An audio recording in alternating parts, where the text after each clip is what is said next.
Okay. Yes, sir. Quick one here. I want to just explain to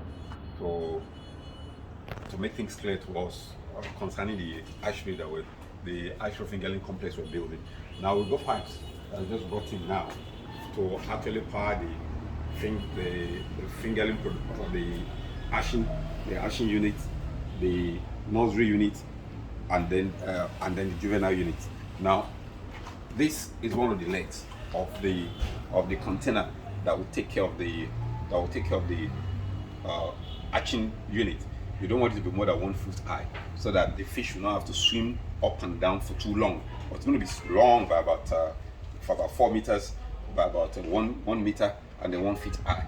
Now we will raise it at the bottom so that it will be easy for the person walking. So that because it's on the bare floor, you can see you have to bend all the time when you have to attend to this about 6 times a day. So it's better it's a little bit up like that.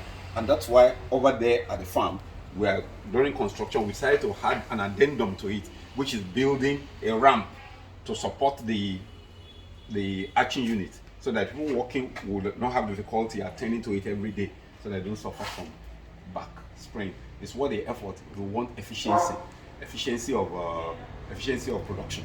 And that's important. Then if you look at so for the hatching unit, this will be there.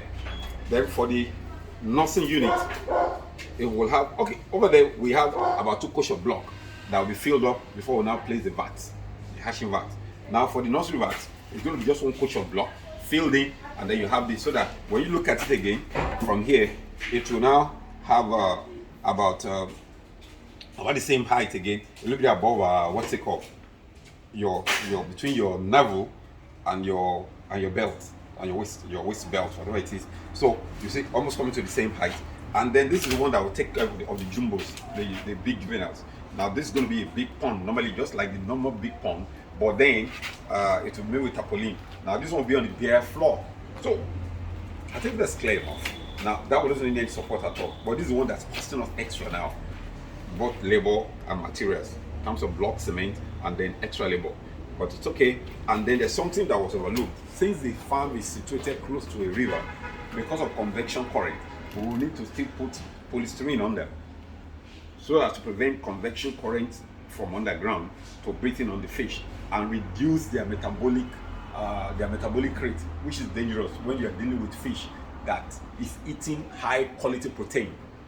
We don't want to leave anything to chance, and that's why we're going to add this to the list of materials needed as at the end of general provisions, so that there's this, we have all this under the tarpaulin, so the tarpaulin is insulated from the floor. Same thing with this set 2, and we're good to go.